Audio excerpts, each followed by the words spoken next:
Hello students. In this part I will discuss about the pharynx. Okay. Before pharynx I have discussed about the nasal chamber in which three main structures are present. First was vestibule, second was air conditioner or respiratory part, and third was olfactory part. Okay. Now the next part is pharynx. In the earlier classes, I have discussed about the types of pharynx. So, let's see the diagram again. And this is our nasal chamber and this is our oral cavity. ये हमारे पास nasal chamber है और ये oral cavity. ये nasal chamber और oral cavity के बीच partition present है and that partition is palate. यानी ये पैलेट है, इस पैलेट से हमारे पास नेजल चैम्बर और ऑयल कैविटी सेपरेट होता है. तो यहाँ से फूड और यहाँ से एयर एंटर करता है, लेकिन यहाँ पर ये ऑरल कैविटी और नेजल चैम्बर में इनकी मिक्सिंग नहीं होती due to presence of this palate. फिर ये एयर हमारे पास यहाँ इंटरनल, यहाँ पर एक्सटर्नल लेयर्स होते हैं, यहाँ पर इंटरनल लेयर्स होता है जिसके थ्रू ये एयर एंटर करता है जिस पार्ट में. That part is pharynx and the part of pharynx is actually called nasopharynx. This is nasopharynx. यहाँ से फूड आया, फूड जिस पार्ट में आया इस पार्ट को कहा oropharynx. This is oropharynx and the terminal part जहाँ से फूड और एयर दोनों साथ में चल रहे हैं, this part is called laryngopharynx. This is actually laryngopharynx. In this part, laryngopharynx, two openings are present. One is gullet and second is glottis. We have already seen it in our previous video also. This glottis will open in windpipe and this gullet will open in food pipe. Okay. Next अभी हम discuss करेंगे कि pharynx में pharynx है क्या. pharynx is a common part जिससे food और air दोनों साथ में चलता है, वो पार्ट हमारा pharynx होता है. इसके पहले फूड और एयर कहीं भी साथ नहीं थे. फूड ऑरल कैविटी में था और एयर नेजल चैम्बर में था. इसके बाद मतलब कि pharynx के बाद भी फूड और एयर दोनों अलग हो जाएंगे. Food will enter in oesophagus और food pipe and air will enter in wind pipe और trachea. So pharynx is the only part where food and air passes together. So this is important part. It is common in both digestive system and respiratory system, क्योंकि यहाँ से food भी जा रहा है air भी जा रहा है. ये पार्ट हमारा कॉमन है, इसका दोनों ही सिस्टम में हम इसको डिस्कस करते हैं. It is small part of our respiratory system through which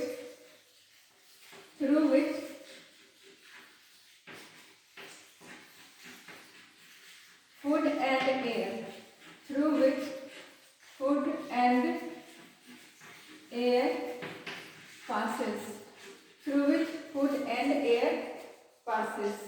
food और एयर के साथ जाने से दोनों क्रॉस करते हैं एक दूसरे को. This crossing is called pharyngeal chiasma. Chiasma means cross ना. So in this part pharyngeal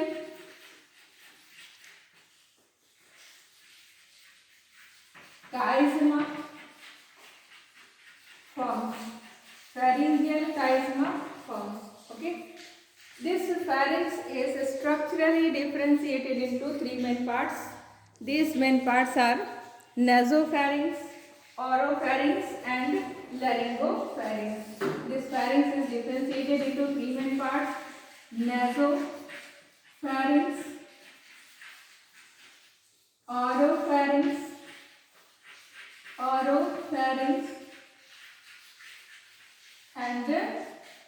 laryngopharynx and laryngopharynx. Nasopharynx. This is the first part where air comes. Okay. सांस लेते हैं, एक्सटर्नल नॉस्ट्रिल से एयर एंटर करता है, internal layer से ये pharynx में आता है। जहाँ पर फेरिंग्स में ये आता है वहाँ पर एक और भी ट्यूब लाइक स्ट्रक्चर प्रेजेंट होता है, and that tubular structure which is present near the nasopharynx is called. एक और भी ट्यूबुलर स्ट्रक्चर यहाँ पर होता है, इसके फंक्शन को मैं भी आपको बताती हूँ कि यहाँ पर इसका क्या फंक्शन है। आप इस फंक्शन को पढ़ेंगे जब आप ईयर को स्टडी करेंगे। तो ये नेसल चैम्बर, ये फेरिंक्स, इंटरनल लेयर्स, और ये पार्ट हमारा क्या, ये पार्ट हमारा नेसोफेरिंक्स। ये हमारा ऑरल कैविटी था और इस तरह से ये सिस्टम बना। तो जहाँ पर इंटरनल लेयर्स ओपन हुआ है, इंटरनल एयर लेयर की ओपनिंग है, ये पार्ट हमारा नेसोफेरिंक्स है, और इस नेसोफेरिंक्स के पास एक ट्यूब की ओपनिंग प्रेजेंट होती है। This tubular structure which opens near the nasopharynx is Eustachian tube. इसका नाम होता है ऑस्टेशियन।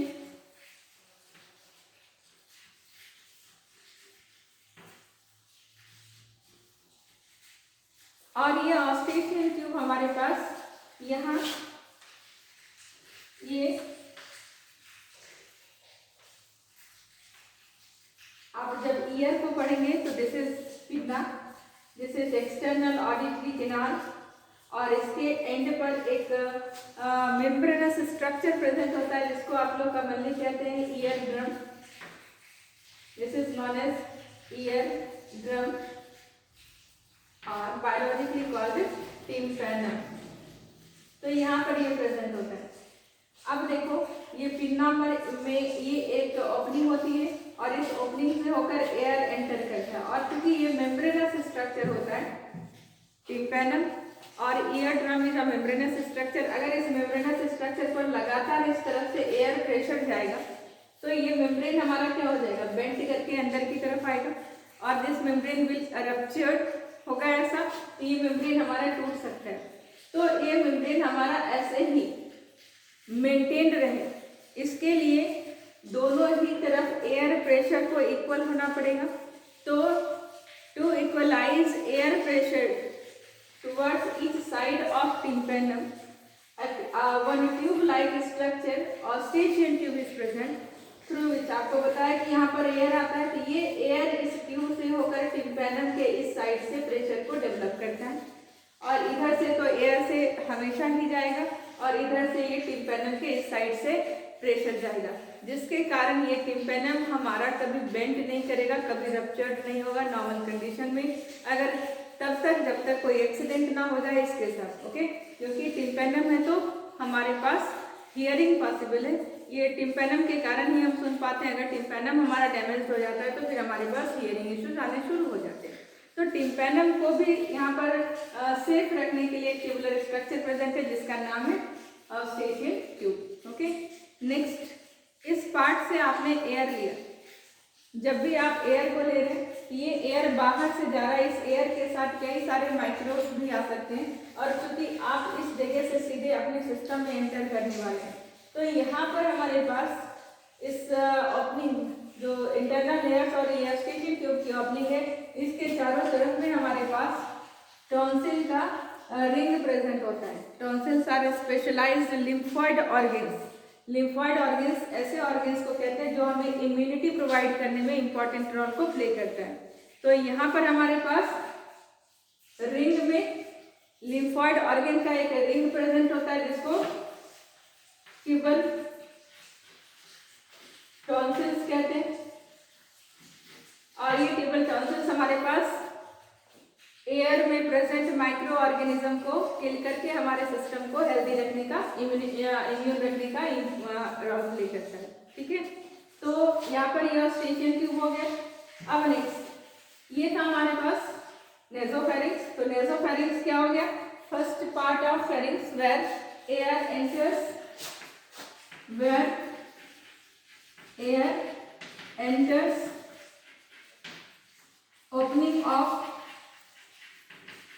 opening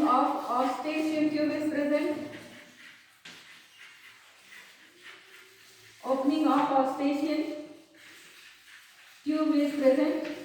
अगर आपको याद रखना है तो यहाँ पर आप लिख सकते हैं कि it maintains, it equalizes air pressure towards each side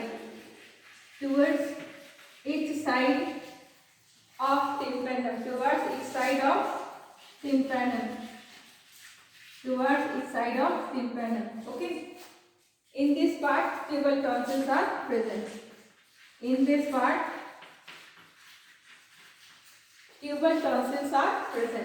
function समझ में आ गया ट्यूबल टॉन्सिल का, तो आप लिख सकते हैं tubal tonsils are present which provides us immunity from microorganisms. Okay. Next part is oropharynx.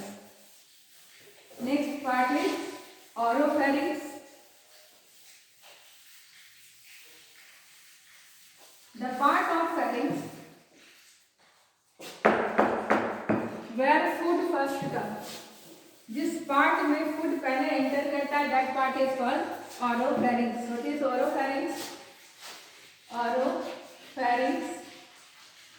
It is part of pharynx where food first comes. यहाँ से फूड आपका मिला नहीं था एयर के साथ, लेकिन यहाँ से जैसे इसने इस पार्ट में एंटर किया, यहाँ पर एयर भी था, तो इस पार्ट पर हमारे पास क्या है, इस पार्ट पर एयर भी है, फूड भी है, इसलिए ये pharynx का पार्ट है.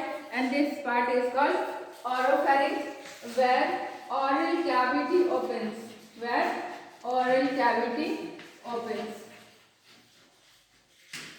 Last is laryngopharynx.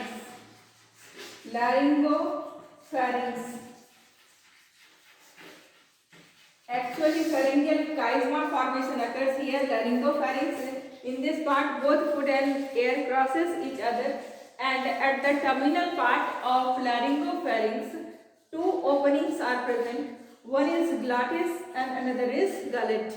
Gullet opens in our esophagus or food pipe, and glottis opens in windpipe or trachea. Okay, so next is laryngopharynx. It is the part of pharynx where food and air crosses together. Where food and air crosses each other. Okay.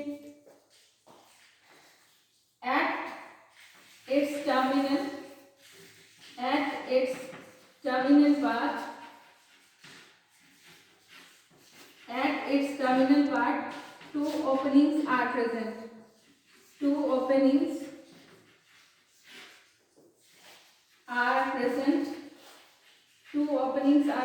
First is glottis and another is gullet. Okay, glottis opens in windpipe and gullet opens in food pipe. यहाँ पर अब एक important function और discuss करना है. Let's see the diagram again. यहाँ से देखो, ये गलट जो कि ओसोफेगस में जाएगा, एंड दिस इज ग्लॉटिस जो कि ट्रैकिया में जाएगा. यहाँ पर फूड और एयर दोनों साथ में जा रहे हैं, तो कैसे पता चले फूड और एयर को कि फूड को इस रास्ते जाना है, फूड को इस रास्ते आना है और एयर को इस रास्ते जाना है. तो ये क्लियर करने के लिए कि हमारे पास this is glottis and this one is गलत. अगर ये ऐसे मैं शो कर रही हूँ तो गलत से होकर के फूड को जाना और ग्लॉटिस से होकर के अगर एयर को जाना, तो कुछ तो ऐसा डिमार्केट करने के लिए हमारे पास होना चाहिए कि किधर से किसको जाना. यानी फूड और एयर साथ चल रहा है तो food has to go in gullet and air to go in glottis. ऐसा कुछ तो ऐसा यहाँ पर होना चाहिए. तो यहाँ पर हमारे पास फूड और एयर को जो डायरेक्शन देगा, वो डायरेक्शन देने का काम यहाँ पर एक स्पेशलाइज्ड स्ट्रक्चर करेगा, and this specialised structure is called epiglottis. This is epiglottis. This epiglottis, ये एपिग्लॉटिस आमतौर पर हमेशा खुला रहता है, ऐसे